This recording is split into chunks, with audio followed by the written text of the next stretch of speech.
Muchomor czerwony to gatunek grzyba o charakterystycznym wyglądzie, łatwy do rozpoznania po jaskrawo-czerwonym kapeluszu nakrapianym białymi plamkami. Ten uderzający grzyb, często spotykany w baśniach i folklorze, ma długą i złożoną historię związaną z ludźmi, naznaczoną zarówno czcią, jak i ostrożnością. Chociaż powszechnie znany ze swojej toksyczności, muchomor czerwony zawiera również związki psychoaktywne, które od wieków intrygują badaczy i lekarzy. Dwa główne związki psychoaktywne to muskimoł i kwas iboteinowy. Związki te, odpowiedzialne za odurzające i halucynogenne działanie grzyba, są również sednem jego potencjalnych właściwości leczniczych. Zrozumienie odmiennych cech muskimołu i kwasu iboteinowego ma kluczowe znaczenie dla odkrycia potencjalnych korzyści terapeutycznych muchomora czerwonego. Ten film zagłębia się w naukowe badania badając jego potencjalne zastosowania w medycynie, szczególnie w kontekście chorób neurodegeneracyjnych. Przyjrzymy się historycznemu i współczesnemu stosowaniu tego fascynującego grzyba w medycynie tradycyjnej, jednocześnie uznając potencjalne zagrożenia związane z jego toksycznością. Muskimoł i kwas iboteinowy, główne składniki psychoaktywne, wykazują odmienne właściwości farmakologiczne. Kwas iboteinowy, neurotoksyczny agonista receptora glutaminianowego, jest przede wszystkim odpowiedzialny za nieprzyjemne skutki uboczne związane ze spożyciem muchomora czerwonego, takie jak nudności, wymioty, splątanie i zaburzenia koordynacji.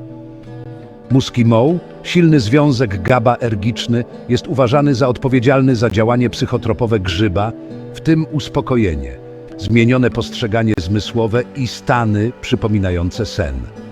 Stosunek tych związków różni się znacznie w zależności od takich czynników jak położenie geograficzne grzyba, jego wiek i metody przygotowania.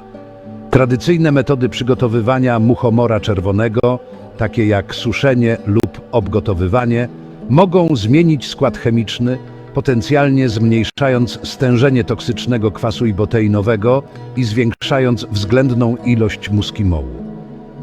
Ta transformacja podkreśla znaczenie zrozumienia tradycyjnych praktyk i ich potencjalnego wpływu na bezpieczeństwo i skuteczność stosowania muchomora czerwonego w celach leczniczych. Podczas gdy badania nad leczniczymi właściwościami u ludzi są ograniczone ze względu na kwestie etyczne i ograniczenia prawne, badania na zwierzętach dostarczyły cennych informacji na temat potencjalnych efektów terapeutycznych jego składników, zwłaszcza muskimołu. Badania wykazały, że muskimoł wykazuje działanie przeciwlękowe, uspokajające i zmniejszające napięcie mięśni w różnych modelach zwierzęcych.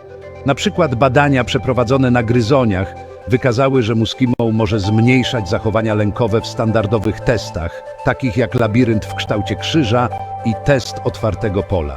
Co więcej, muskimoł pokazał obiecujące wyniki w modelach zwierzęcych padaczki, zmniejszając częstotliwość i nasilenie napadów. Odkrycia te sugerują, że muskimoł, jako silny związek GABA-ergiczny, może mieć potencjał w leczeniu zaburzeń lękowych, zaburzeń snu i schorzeń neurologicznych charakteryzujących się nadmierną pobudliwością neuronów. Promyk nadziei, potencjalne korzyści terapeutyczne muskimołu wykraczają poza jego działanie przeciwlękowe i przeciwdrgawkowe.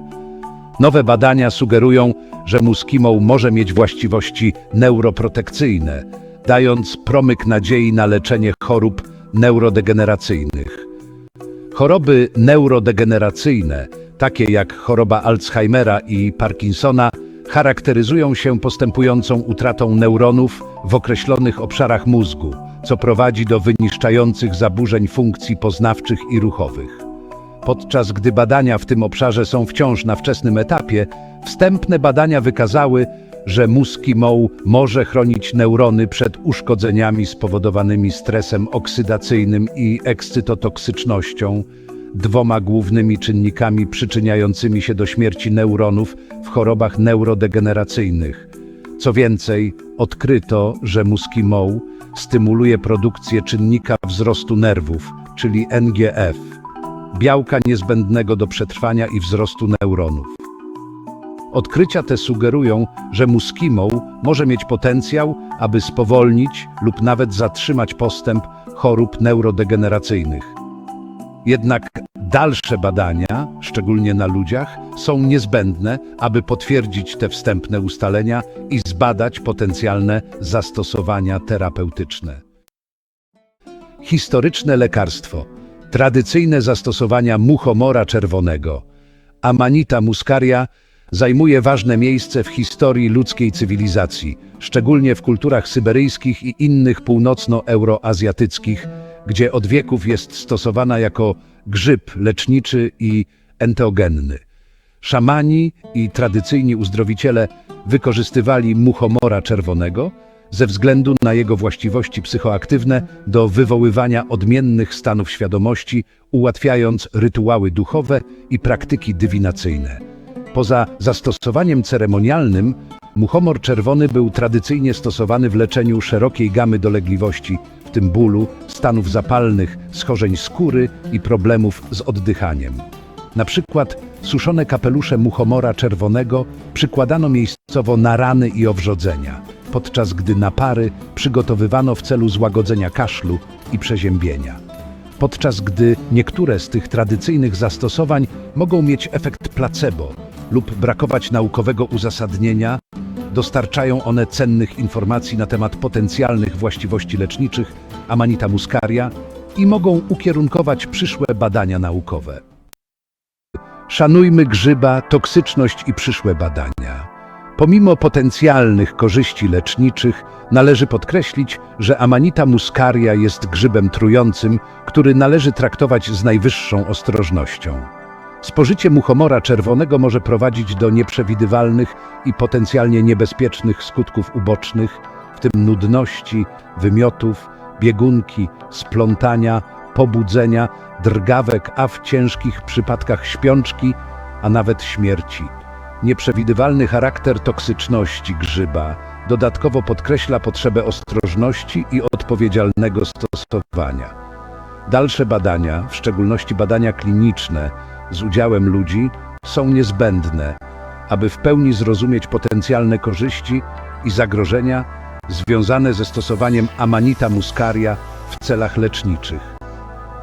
Rygorystyczne badania naukowe są niezbędne do określenia optymalnych dawek, sposobów podawania i potencjalnych interakcji z innymi lekami. Do tego czasu należy podchodzić do muchomora czerwonego z szacunkiem i świadomością, uznając jego potencjał jako źródła zarówno szkody, jak i uzdrowienia. W Polsce obserwujemy niepokojący trend spożywania muchomora czerwonego.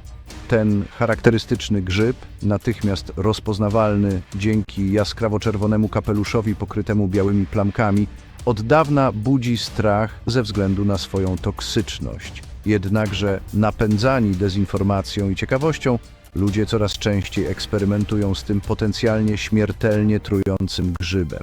Trend ten jest szczególnie niepokojący, ponieważ często dotyczy młodych osób przyciąganych sensacyjnymi treściami online. Platformy mediów społecznościowych i niektóre strony internetowe zawierają informacje bagatelizujące zagrożenia związane z muchomorem czerwonym, a nawet promujące go jako środek leczniczy lub psychoaktywny. Ta dezinformacja może mieć poważne, a nawet tragiczne konsekwencje. Ważne jest, aby zrozumieć, że muchomor czerwony zawiera kilka toksycznych związków, w tym kwas ibotenowy i muskimol.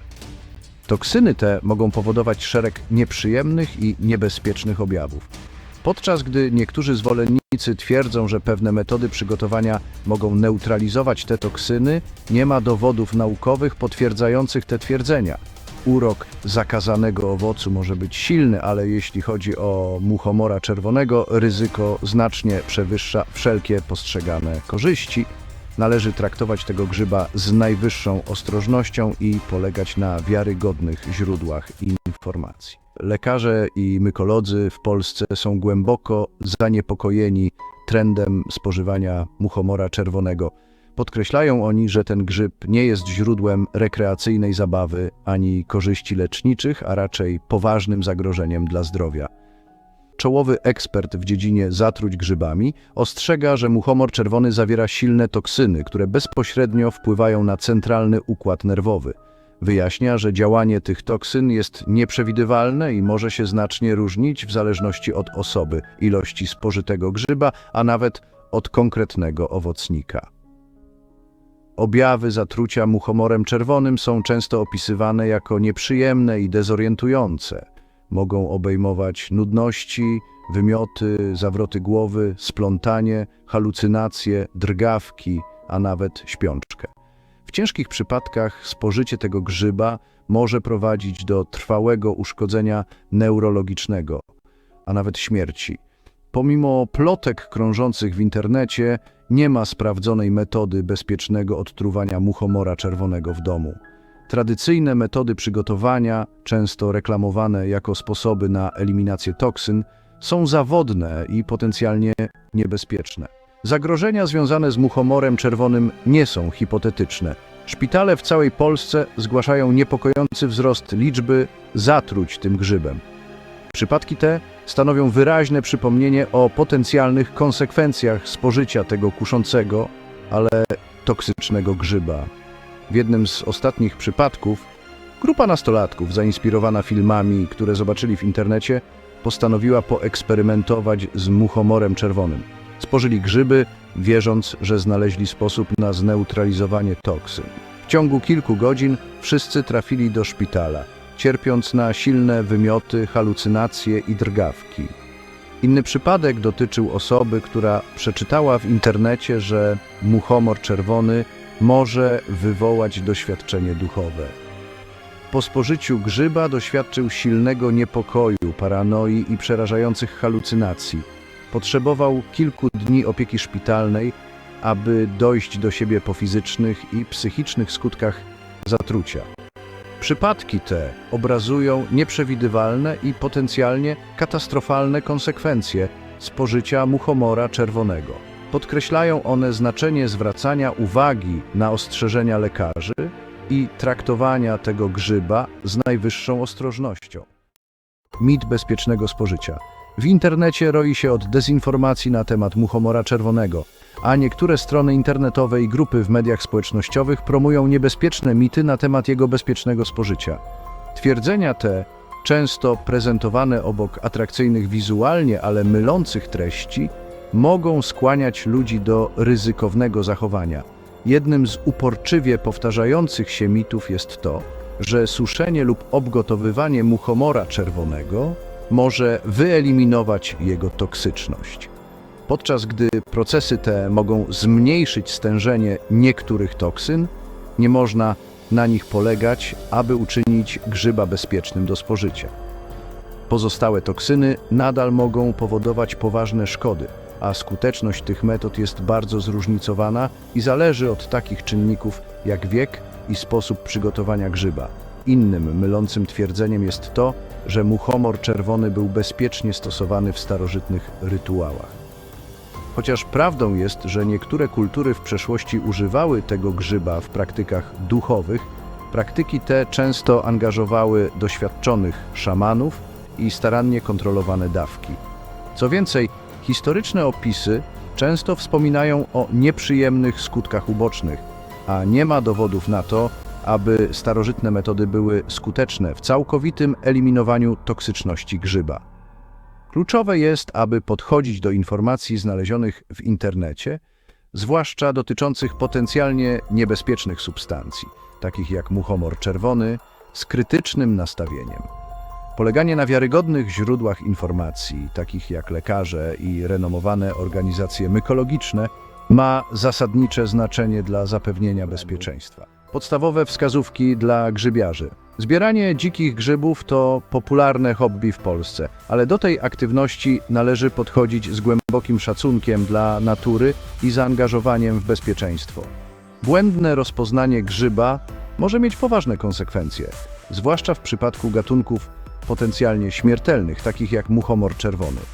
Po pierwsze, nigdy nie spożywaj żadnego grzyba, chyba że masz absolutną pewność co do jego identyfikacji. Jeśli jesteś początkującym grzybiarzem, dołącz do lokalnego towarzystwa mykologicznego lub wybierz się na grzybobranie z doświadczonym przewodnikiem, który pomoże Ci odróżnić gatunki jadalne od trujących. Zainwestuj w renomowany atlas grzybów Polski i porównuj swoje znaleziska z wieloma źródłami. Zwracaj szczególną uwagę na takie szczegóły jak kształt, rozmiar, kolor i tekstura grzyba, a także środowisko, w którym rośnie. Pamiętaj, że nawet grzyby jadalne mogą u niektórych osób wywoływać reakcje alergiczne, dlatego zawsze warto zacząć od małej ilości, gdy próbujesz nowego gatunku. Jeśli po spożyciu grzybów wystąpią jakiekolwiek nietypowe objawy, natychmiast zgłoś się do lekarza. Słowo przestrogi na zakończenie. Bezpieczeństwo ponad trendy. Trend spożywania muchomora czerwonego jest niepokojącym przykładem potencjalnych zagrożeń związanych z dezinformacją i urokiem nieznanego. Chociaż ten charakterystyczny grzyb może wzbudzać ciekawość, należy pamiętać, że jest to gatunek potencjalnie śmiertelnie trujący. Żadna ilość internetowych szumu informacyjnego ani dowodów anegdotycznych nie powinna przeważać nad wiarygodnymi ostrzeżeniami wydawanymi przez lekarzy i mykologów.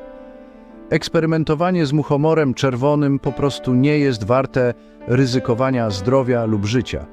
Zamiast szukać wrażeń za pomocą potencjalnie szkodliwych środków, doceńmy piękno i różnorodność natury w sposób odpowiedzialny. Stawiajmy na bezpieczeństwo, polegajmy na wiarygodnych informacjach i nadal cieszmy się bogatym i pysznym światem grzybów jadalnych, które Polska ma do zaoferowania.